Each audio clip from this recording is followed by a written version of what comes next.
नमस्कार मित्रांनो, तुमचं सगळ्यांचं आपल्या यूट्यूब चॅनलमध्ये स्वागत आहे. मित्रांनो, आज आपण स्थापत्य अभियांत्रिकी सहाय्यक जिल्हा परिषद PWD WRD टेस्ट सिरीज 15 आज आपण घेणार आहे मित्रांनो. त्याच पद्धतीनं जिल्हा परिषदला 23 तारखेला सेकंड शिफ्टमध्ये कसे प्रश्न आलेले होते ते सुद्धा आपण पाहणार आहोत. तर त्या अगोदर आपण सेकंड शिफ्टमध्ये कसे प्रश्न आलेले होते ते अगोदर बघूया. याची काही जास्त अपडेट आपल्याला मिळाली नाही कशा पद्धतीचे प्रश्न होते, पण हे थोडेसे प्रश्न इथं दिसलेले आहेत. हे टेलिग्राम वगैरे तुम्हाला तिथं मिळून जातील असे प्रश्न. ते सांगण्यात आलेलं होतं की जिल्हा परिषदमध्ये चैनवरती प्रश्न पडलेले होते. चैन सर्वेवरती कंत्राटवर जवळजवळ 5 ते 6 प्रश्न होते. प्रायमरवरती पेंटवरती सुद्धा पहिल्या शिफ्टलासुद्धा प्रश्न आले, दुसऱ्या शिफ्टलासुद्धा प्रश्न आले. PWDवर प्रश्न होता, दगडावरती प्रश्न पडले, स्टोनवरती सकाळच्या शिफ्टलासुद्धा प्रश्न पडलेले होते 2. त्यानंतर नळावरती प्रश्न पडले, कॉन्क्रीटवरती प्रश्न पडले, फॉर्मवर्कवरती प्रश्न पडले, वीट याच्यावर 2 ते 3 प्रश्न होते. सकाळीसुद्धा विटावरती जास्त प्रश्न विचारण्यात आलेले होते. त्यानंतर स्थानिक आकर्षणावरती म्हणजे काय असा एक प्रश्न होता. त्याच्यानंतर सर्वेक्षण बांधचा उपयोग, मातीवरती प्रश्न होता, टेंडरवरती प्रश्न होते, जिना पायरीवरती प्रश्न पडलेला होता, सॅनिटरी फिटिंग बाथरूम वगैरे याच्यावर सुद्धा प्रश्न होते. म्हणजे जो टॉपिक दिलेले आहे आपल्याला सुधारित अभ्यासक्रमानुसार, त्यानुसारच ते प्रश्न विचारत आहे. तर त्याच्यामुळं चांगली तयारी करा. सेकंड जी शिफ्ट होती ती सोपी होती. पहिल्या शिफ्टचे थोडे क्वेश्चन हार्ड होते, पण सेकंड शिफ्टचे क्वेश्चन सोपे होते असं माहिती मिळते. आणि थोडंसं अवेअरनेस तिथं थोडंसं दाखवा की काही कॉपीचा प्रकार तिथे घडतोय का काय, कारण बीडमध्ये काहीतरी प्रकार घडलेला होता. पण नॉन टेक्निकलमध्ये मुलांचा थोडासा प्रॉब्लेम होतो आहे. नॉन टेक्निकलकडे कोणी जास्त भर दिला नाही, त्याच्यामुळं तिथं मार्क जात आहेत. ते लक्षात ठेवा. नॉन टेक्निकलचे क्वेश्चनवरती सगळं अवलंबून राहील, फक्त टेक्निकलवरती अवलंबून राहणार नाही. कारण टेक्निकलमध्ये सगळ्यांनाच बऱ्यापैकी मार्क येणार आहेत. आणि आपल्यासुद्धा टेस्ट सिरीजमधून सुद्धा आपले काही क्वेश्चन पडलेले होते. आपण जो जिल्हा परिषदचा सुधारित अभ्यासक्रम घेतला त्याच्यातील सुद्धा प्रश्न होते मित्रांनो. ज्यांनी पेपर दिला त्यांना आपल्या जर व्हिडिओचा फायदा झाला असेल तर एकदा मला कमेंट बॉक्समध्ये नक्की कळवा. त्याच्यानंतर नॉन टेक्निकलकडे सुद्धा थोडंसं लक्ष द्या. त्यानंतर थोडंसं पहा, जिल्हा परिषदच्या अभियंत्यानेच पुतण्याला पुरवल्या कॉप्या. आयॉन डिजिटल परीक्षा केंद्रावर घोटाळ्याची सत्र सुरू, सलग 6वा प्रकार समोर आला. छत्रपती संभाजीनगरची घटना आहे मित्रांनो. तर हे आपल्या स्थापत्य अभियांत्रिकी सहाय्यकचं नाही आहे, फार्मसी ऑफिसर परीक्षेचं आहे. लक्षात ठेवा. हा गुरुवारी कॉपी प्रकरताना रंग्यात पकडला गेलेला आहे. तर एवढे पैसे भरून हजार रुपये भरून परीक्षा देताना अशा प्रकारचे प्रकार घडत आहेत मित्रांनो. थोडंसं लक्षात ठेवा. सरकार याच्यावरती अजूनही काही ठोस पावलं उचलत नाही आहे. तर आजूबाजूला जर तुमच्या अशा काही प्रकार निदर्शनात आला तर तुम्ही त्या सेंटरवरती थोडंसं हे करा. तर चला मित्रांनो, टेस्ट सिरीज 15ला आपण सुरुवात करूया. टेस्ट सिरीज 14पर्यंत बघून घ्या मित्रांनो. तर मित्रांनो, टेस्ट सिरीज 15मधील पहिला प्रश्न आहे मित्रांनो, खालील बांधकाम साहित्यापैकी जास्तीत जास्त घनता असलेल्या सामग्रीची ओळख करा. की कोणत्या साहित्याची घनता जास्त आहे? तर या प्रश्नाचं उत्तर आहे आपलं D नंबरचं. स्टीलची घनता बांधकाम साहित्यामध्ये जास्त असते. नंतरचा प्रश्न आहे मित्रांनो, dry rot is decomposition of felled timber caused by the action of.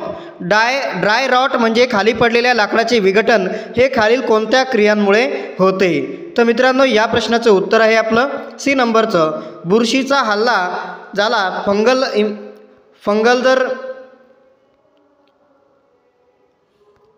जर फंगल इफेक्ट झाला तर ड्राय रॉटचा प्रकार मित्रांनो लाकडामध्ये दोष निर्माण होतो, लक्षात ठेवा. नंतरचा प्रश्न पाहूया. थोडासा आवाज वगैरे आला तर ॲडजस्टमेंट करा. नंतरचा प्रश्न आहे, identify the property for which crystallization test is conducted on fresh quarried stone. ताज्या उत्खनन केलेल्या दगडांवर क्रिस्टलायझेशन चाचणी घेतली जाते, त्याचा गुणधर्म ओळखा. तर मित्रांनो, या प्रश्नाचं उत्तर आहे आपलं A नंबरचं. टिकाऊपणा म्हणजे ड्युरेबिलिटी हा क्रिस्टलायझेशन टेस्टचा प्रॉपर्टी असते, लक्षात ठेवा. नंतरचा प्रश्न पाहूया. नंतरचा प्रश्न आहे मित्रांनो, प्लेन टेबल सर्वेइंगमध्ये बेसलची ग्राफिकल पद्धत कोणत्या समाधानासाठी किंवा समस्येसाठी अवलंबली जाते? तर या प्रश्नाचं उत्तर आहे आपलं C नंबरचं. 3 बिंदू समस्या 3 पॉईंट प्रॉब्लेम साठी बेसलची ग्राफिकल मेथड टेबल सर्वेइंगमध्ये यूज केले जाते, लक्षात ठेवा. नेक्स्ट क्वेश्चन पाहूया.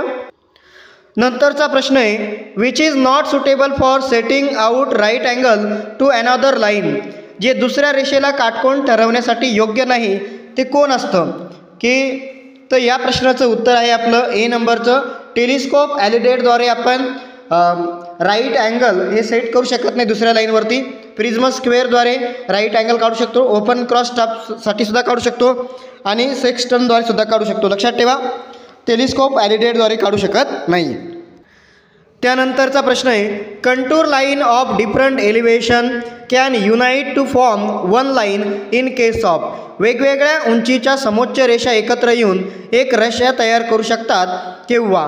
तर या प्रश्नाचं उत्तर आहे डी नंबरचं. उभा खडक असेल, व्हर्टिकल क्लिप असेल तर त्यावेळेस वेगवेगळ्या उंचीच्या समोच्च रेषा एकत्र येऊ शकतात. Contour line of different elevation can unite to form one line in case of vertical clip किंवा उभा खडक. लक्षात ठेवा. नेक्स्ट क्वेश्चन पाहूया. नंतरचा प्रश्न आहे name the test on aggregate to determine the resistance of aggregate to weathering action. Weathering क्रियेसाठी खडीचा प्रतिकार निश्चित करण्यासाठी कोणती चाचणी केली जाते. तर या प्रश्नाचं उत्तर आहे आपलं सी नंबरचं साऊंडनेस टेस्ट केली जाते खडीवरती. लक्षात ठेवा. नंतरचा प्रश्न आहे which of the following is not correctly match. खालीलपैकी कोणते बरोबर जुळत नाही. बिटुमिनस मिक्स डिझाईन मार्शल पद्धत का फ्लोट चाचणी बिटुमेनमधील पाण्याचे प्रमाण शोधते. पेंट्रेशन चाचणीचा उपयोग बिटुमेनमधील कडकपणा किंवा कोमलता. लॉस एंजेलिस चाचणी ही खडीची कठोरता. त्याच्यामधील कोणतं चुकीचं आहे. तर मित्रांनो बी नंबरचा ऑप्शन चुकीचा आहे. फ्लोट ही जी टेस्ट असते ही बिटुमेनमधील पाण्याचं प्रमाण शोधण्यासाठी केल्या जात नाही. लक्षात ठेवा. नंतरचा प्रश्न पाहूया. तुम्हाला जर वाटलं तर तुम्ही पॉज करून अगोदर तुमचा ॲन्सर काय असतं ते बघा, म्हणजे तुमची प्रॅक्टिससुद्धा होईल. नेक्स्ट क्वेश्चन आहे what is the height of free fall of hammer in the aggregate impact test. खडीच्या परिणाम चाचणीमध्ये हॅमरच्या फ्री फॉलची उंची किती असते. तर या प्रश्नाचं उत्तर आहे बी नंबरचं 38 सेंटीमीटर एवढी हॅमरची फ्री फॉलची उंची असते खडीच्या इम्पॅक्ट टेस्टमध्ये, ॲग्रिगेट इम्पॅक्ट टेस्टमध्ये. लक्षात ठेवा. नंतरचा प्रश्न पाहूया.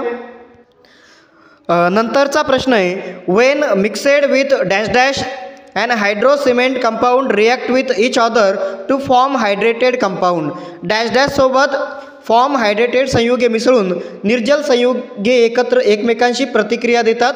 तर या प्रश्नाचं उत्तर आहे आपलं ए नंबरचं पाण्यासोबत. लक्षात ठेवा. नेक्स्ट क्वेश्चन पाहूया. नंतरचा प्रश्न आहे according to Indian standard shallow foundation are laid normally to depth of. भारतीय मानांकनानुसार उतळपाया साधारणपणे किती खोलीपर्यंत घातला जातो.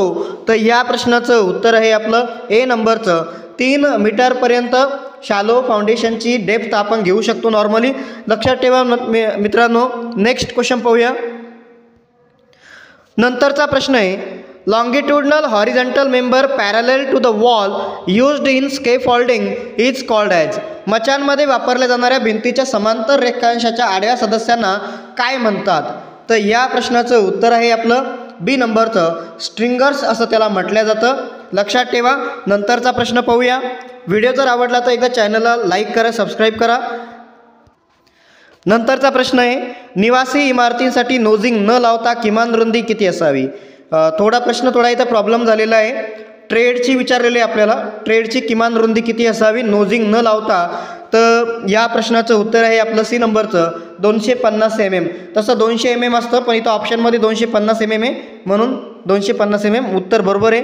लक्षात ठेवा. नंतरचा प्रश्न पाहूया.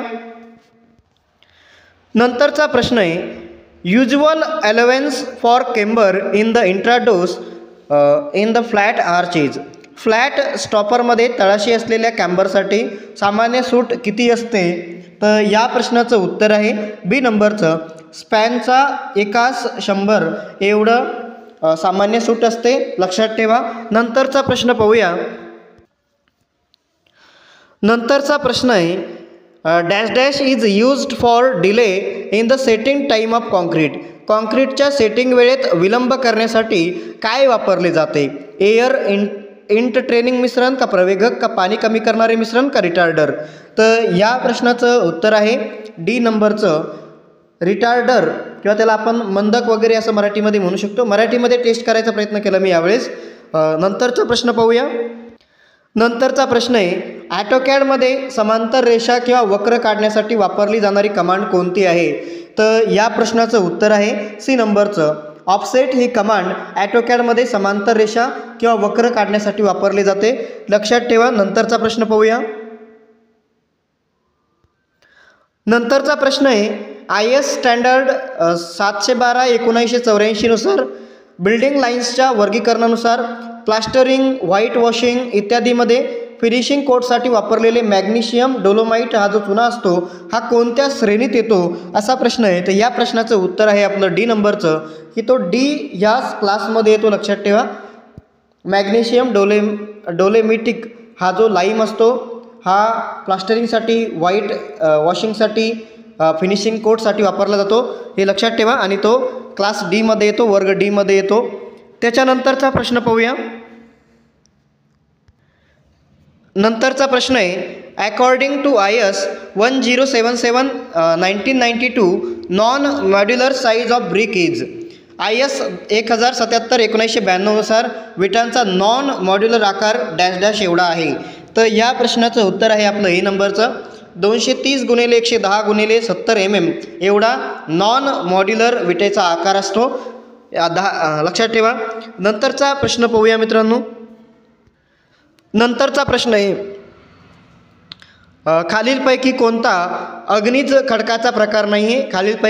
खालीलपैकी कोणता अग्निज खडकाचा प्रकार नाही आहे? तर या प्रश्नाचं उत्तर आहे आपलं सी नंबरचं ग्रेनाइट प्रकार आहे. आयजिनियस रॉकचा प्रकार विचारलेला आहे. अग्निजन्य खडकाचा प्रकार. तर ग्रेनाइट हा अग्निजन्य खडकाचा प्रकार आहे. लक्षात ठेवा. नंतरचा प्रश्न पाहूया.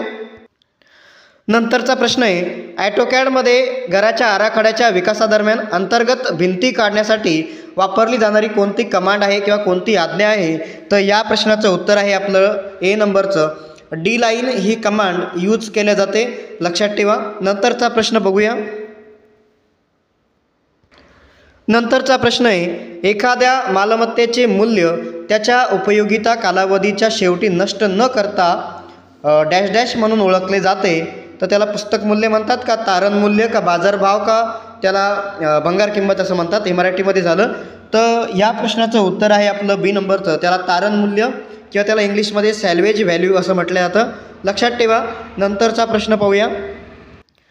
नंतरचा प्रश्न आहे एका विट्याच्या जाडीच्या आणि त्याहून कमी भिंती प्रत्येकी स्वतंत्रपणे मोजण्यासाठी कोणतं एकक वापरावं असा प्रश्न आहे. तर या प्रश्नाचं उत्तर आहे आपलं बी नंबरचं चौरस मीटर किंवा स्क्वेअर मीटरचा उपयोग केला जातो एका विटाच्या जाडीच्या भिंतीसाठी. लक्षात ठेवा. नंतरचा प्रश्न पाहूया. नंतरचा प्रश्न आहे मित्रांनो आर्थिक पैलू ठरवण्यासाठी आणि मंजुरी प्राधिकरणाला प्रस्तावाच्या खर्चाची कल्पना देण्यासाठी कोणते अंदाजपत्रक तयार करतात? तर या प्रश्नाचं उत्तर आहे सी नंबरचं प्राथमिक अंदाजपत्रक तयार केले जाते. लक्षात ठेवा. नंतरचा प्रश्न आहे ॲटोकॅड सॉफ्टवेअरमध्ये स्नॅपग्रिड पॉईंटसाठी वापरलेली कमांड कोणती आहे? तर या प्रश्नाचं उत्तर आहे ग्रिडवर स्नॅप करा. म्हणजे जे कमांड विचारली ना त्याच्यासारखंच उत्तर द्यायचं. लक्षात ठेवा. नंतरचा प्रश्न पाहूया. नंतरचा प्रश्न आहे खालीलपैकी कोणत्या प्रकारचे फाउंडेशन डीप फुटिंग किंवा फाउंडेशन म्हणून वर्गीकृत आहे? तर या प्रश्नाचं उत्तर आहे सी नंबरचं केशन फाउंडेशन. लक्षात ठेवा. नंतरचा प्रश्न पाहूया. नंतरचा प्रश्न आहे खालीलपैकी कोणता अंदाज तपशीलवार अंदाज आहे? तर या प्रश्नाचं उत्तर आहे सी नंबरचं सुधारित अंदाज.